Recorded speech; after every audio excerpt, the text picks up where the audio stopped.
United Airlines just dramatically devalued the airport lounge membership. They did this by adding tiers, decreasing benefits, and raising fees. Today we're going to look at the changes and why it happened, but also some alternatives that might be net cheaper. Big favor before we dive into everything is to hit the like button to help with the algorithm. If you're new to the Ask Sebby business channel, then consider subscribing. As a background, United, like most other airlines, have airport lounges. Back in the day, the idea was to incentivize loyalty and also to have more premium sales for business and first class. At the moment, they have two different types of lounges, United Polaris lounges and United Club lounges. Polaris lounges are the fancier version. These are targeted towards long-haul international travelers in either United Polaris or with other Star Alliance airlines. In terms of benefits, they include things like sit-down restaurants, shower suites, and a lot more room. Getting into Polaris lounges is pretty tough. So it's not just first or business, but it has to be long haul. So for United Polaris, it has to be trans-Pacific or transatlantic, or to specific South American destinations. Pretty much same idea for partner airlines. For most people, this means either paying a lot of money, let's say $8,800 for the business class ticket, or a ton of miles, let's say 100K or 110K United miles for the same ANA or United Polaris flight, or you're out of luck. One level down is United Clubs. Here, significantly more people that are flying have access. Also, people that have elite status of United or other Star Alliance airlines might also have access. The last group are going to be people that buy or get United Club memberships or one-time passes. To set the stage, let's look at the pricing before the change. If you were just a general member, it was $650 or 85,000 miles. You got access to United Clubs and also Star Alliance partner lounges, and it was either for you and 2 adult guests or you and your spouse and unlimited children under 21.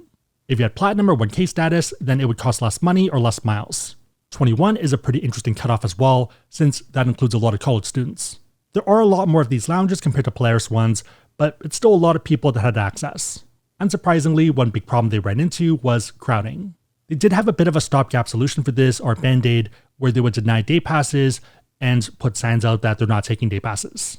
So that was fine before, but there's a lot more people traveling now, hence the crowds. Given all of this, United made some pretty dramatic changes. Families and people not willing to get financial products are going to be the most affected. Effective March 24th, 2025, there's now 2 tiers. Individual is exactly what it sounds like, and all access is pretty much what the old version was. That means that for families, the prices arguably doubled. For the old plan, you were looking at $650, new one with guesting is $1,400. You do get discounts if you have elite status, but $1,200 is still pretty aggressive. Individual also jumped up from $650 to $750. For the purpose of the video, we're going to keep it simple and look at the general pricing. If you chart this and compare it to the old membership, it looks pretty bad.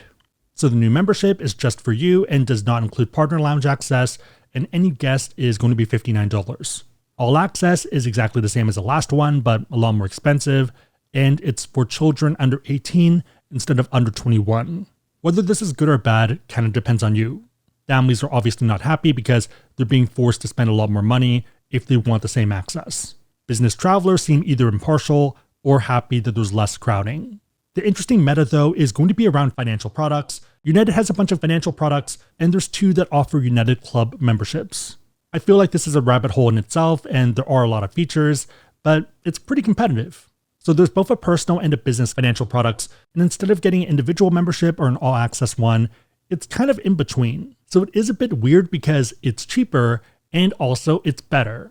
Both the personal and business financial products run you $695, which is cheaper than the 2 other options. It's not just for yourself, it's you plus 1 spouse and unlimited children under 18. If you're someone with a family, then it already makes more sense, and it's not spending $1,400. If you end up spending $50,000 per calendar year with either financial products, or you end up earning gold status, then you unlock Star Alliance lounges and also a second option for guesting. Along the family one, you have you plus 2 guests. This route might make more sense if you're a business owner or you do a lot of international travel. But yeah, however you want to slice it, I have a hard time arguing that buying a membership is the better move here, given all the numbers. I'd happily pay less money and get more benefits, but that's just me. On top of this, there are credits and tax consequences that we'll get into. Before we dive into that part though, if you are someone that wants to learn about financial products and you want to support the channel, we do have links on the website, asksebby.com, and also down below in the description box. Make sure the links are competitive, but otherwise, it is a huge way to support the channel, so thank you in advance. Okay, so one of the big factors is that the financial products do come with credits. I know that there's a whole dislike of credits, that they're annoying and kind of stupid, but it makes sense here. For the ones that we talked about with the club memberships, you have a few different ones ranging from a hotel booking portal, rideshare, car rental partners, semi-private airline partners, and also a grocery partner. For both, for these more tangible credits, you're getting up to $890. Again, even if you don't use any of these credits, it mathematically makes more sense, unless you hate financial products. If you use a service like Uber every month, or if you book hotels once or twice a year, or rent cars once or twice a year when traveling, then that's potentially $450 locked in. I think the groceries partner is a bit tougher to recommend and value if you don't use them already, and same with the semi-private airline partner that we have used, but a lot of other people might not. So we have used it to get down to LA, but it is a bit of a premium. Hotels, car rentals, and rideshare though feels pretty fair. Also, if you are curious about the United financial products and their credits and how to use them, we do have a blog post on Ask Sebby. We also run through all the other financial products that they updated since there are a ton of changes. Outside of the numbers, benefits, and credits, taxes are also interesting. It is more for business owners, but this is also the Ask Sebby business channel. A lot of this is based off IRS Publication 463, which is related to travel. It defines which expenses are deductible and other considerations. Consult your accountant or CPA if unsure. Table 1-1 covers a lot of expenses that you can make when traveling away from home for business. This includes obvious ones like transportation, baggage fees, lodging and meals, and even things like tips. Also other fees that might count if it's deemed ordinary and necessarily related to your business travel. Lounge memberships are pretty interesting since you think they'd be covered. There are a lot of things that are not deductible, things like entertaining guests, a nightclub or sporting events, or having those facilities. One big note is that your business can and might still want to do those things, so business optimization is different from tax optimization. Just because it doesn't lower your taxes doesn't mean that you shouldn't do it, especially if it does help you make more money. So even though you might not be able to write off taking someone to a basketball game, you might still want to do that. Also not deductible are membership fees, and they specifically mention airline clubs. Your business can still buy a membership, and that might still make sense if you're flying a lot, but it doesn't lower your taxable income. On the other hand though, credit card annual fees are generally tax deductible.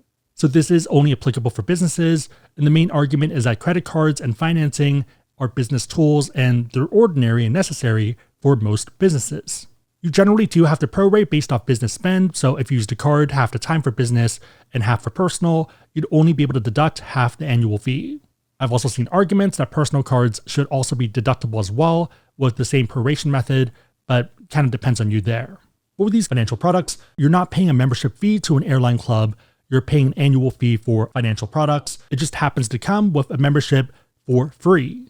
But yeah, main idea here is that it makes the net cost even cheaper. With that said, again, if you do want to learn about financial products, we have links on the website, asksebby.com, and also down below in the description box. If you made it to this point, leave a playing emoji in the comments down below, and I'll try to heart it and also respond. 3 questions. Number 1, what are your thoughts on United Clubs and what's been your experience? Number 2, do you think they were right to make these changes, or is it a bit too strong? Also, number 3, what are your thoughts on their new financial products? Let me know and everyone else know in the comments down below. Hit the like button, subscribe, otherwise if you liked it. See you next time.